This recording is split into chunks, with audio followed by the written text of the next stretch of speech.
Conte de fées en français. Le fabricant de jouets et sa fille. Il y a très longtemps, vivait un fabricant de jouets qui s'appelait Caleb.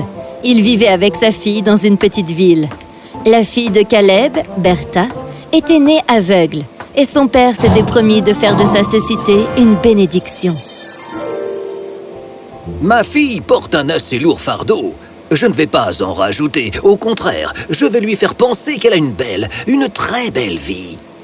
Papa, qu'est-ce que c'est?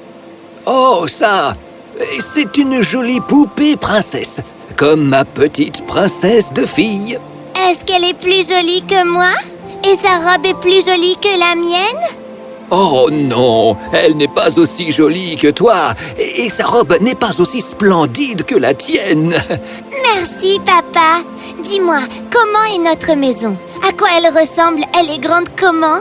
Eh bien, notre maison n'est pas très grande parce que ce serait trop dur d'avoir à te laisser à la maison pour aller travailler dans un atelier. Alors, j'ai converti la moitié de la maison en un magnifique atelier de fabrication de jouets.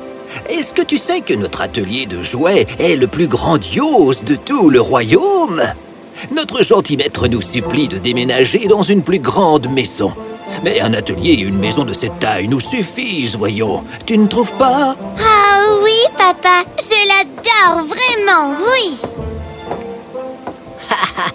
Est-ce que tu mens encore à ta fille, Caleb? Oh, je t'ai déjà dit combien le fils de notre maître est trop drôle.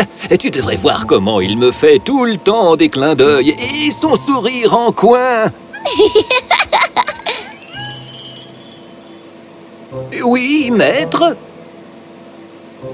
Tiens, papa te fait envoyer ton paiement. Mais il y a seulement... Oui, il a diminué ton salaire pour les 2 jours de congé que tu as pris. Mais je les ai rattrapés en travaillant plus tard les autres jours. C'est la faute de mon père si tu es trop lent. Et c'est comme ça que des années passèrent et que Bertha grandit en entendant les histoires de comment son père était un bel homme, en bonne santé et bien payé par un gentil maître qui lui donnait un gros salaire. Comment sa maison était si chic et ses robes les plus jolies de la ville. Voilà ton salaire. J'avais demandé une avance. C'est l'anniversaire de Bertha dans quelques semaines. Pour une fois, une pacotille et la convaincre que c'est de l'or. Elle croit tout ce que tu lui dis. Donnez-moi une petite avance et je travaillerai 2 fois plus pendant les 6 prochains mois. Commence à travailler et on verra par la suite. Alors il se mit à travailler dur. Caleb travailla pendant des mois et finit par pouvoir gagner assez d'argent pour acheter un joli collier à sa fille. Mais juste pour que Bertha se sente encore plus aimée, il lui mentit à nouveau. Joyeux anniversaire, ma chérie! Tiens, Qu'est-ce que c'est, papa? c'est un collier. Maître Tackleton l'a amené tout spécialement pour toi. Il était vraiment triste de ne pas pouvoir être là pour te souhaiter ton anniversaire. Si on dit que ton père est gentil, le jeune Tackleton l'est encore plus. Il t'aime vraiment beaucoup, tu sais. Il est vraiment très gentil. En entendant dire que le fils de son maître était gentil, Bertha commença secrètement à ressentir une certaine affection pour lui. Elle pensa que le fils du maître se souciait d'elle pour de vrai. Alors, un jour... Hé, Bertha, j'ai entendu dire que tu as des amis qui viennent te voir aujourd'hui. Oui? Pourquoi? J'aimerais bien venir avec vous. Bien sûr, ça me ferait très plaisir. Oui, je voudrais que May Fielding ait plus d'amis filles ici. Une fois que je l'aurai épousée, elle appréciera d'avoir des amis par ici. Quoi? Mais enfin, tu as les oreilles bouchées ou quoi? Je vais me marier. Ah, on dirait qu'il est temps que tu lui dises la vérité. Oh mon Dieu, elle va te détester. Papa, as-tu vu May Fielding? Oui? Est-elle agréable? Se comporte-t-elle bien? Est-elle gentille? Très. Plus gentille que moi. Bertha. Je pensais que Tackleton Junior m'aimait bien.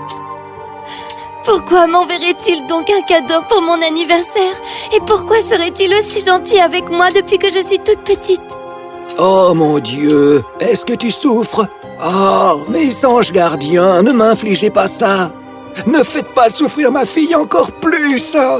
Elle va me détester quand elle entendra que je lui ai menti tout le temps. Peut-être, papa, que parce que je suis aveugle, je ne mérite pas d'être aimée. Je mérite peut-être seulement qu'on me regarde avec compassion. Non, pas du tout, Bertha. Je suis désolé, mais je t'ai menti toute ma vie. Pourras-tu me pardonner? Tu m'as menti? Mais sur quoi, enfin? Alors Caleb lui avoua tout. Comment il lui avait menti toute sa vie à propos de leur maison, de leur vie, de leur maître. À propos de tout. Ah, tu es triste pour un homme qui ne mérite pas ton amour. Je suis désolé. Je t'en prie, pardonne-moi s'il te plaît. J'ai seulement essayé de te rendre heureuse. Et je réalise maintenant que je t'ai fait plus de mal qu'autre chose. Est-ce que tu sauras un jour me le pardonner, ma chérie? Papa, je pensais que tu étais mes yeux. Mais tu as fait de moi une personne plus aveugle que je ne l'étais déjà. Tu ne pensais pas que je serais forte? J'aurais pu t'aider à rendre nos deux vies meilleures. Je suis désolé. J'aurais dû essayer de te faire confiance. Mais je ne pouvais pas supporter de te blesser en te montrant quelle existence misérable nous vivions. Je sais que tu as fait tout ça pour me rendre heureuse, papa. Toute cette souffrance que tu as endurée tout seul juste pour me voir sourire. Merci 1000 fois. Mais promets-moi que maintenant, tu me laisseras prendre soin de toi. Tu me laisseras t'aider et tu me traiteras non pas comme une aveugle sans espoir, mais plutôt comme ta princesse qui sera forte et avisée. Je te le promets. Et c'est ce qui arriva. Le fabricant de jouets laissa Bertha l'aider à faire des jouets. Et très vite, ils gagnèrent assez d'argent pour s'acheter une maison à eux. Mais bravo à Bertha, n'est-ce pas? Elle aurait pu ne pas accepter son destin et vivre en pensant que sa pauvre petite vie était misérable. Mais au lieu de cela, elle a choisi de pardonner à son père et de reconstruire une belle vie ensemble. C'est cela la vraie force et le courage, n'est-ce pas?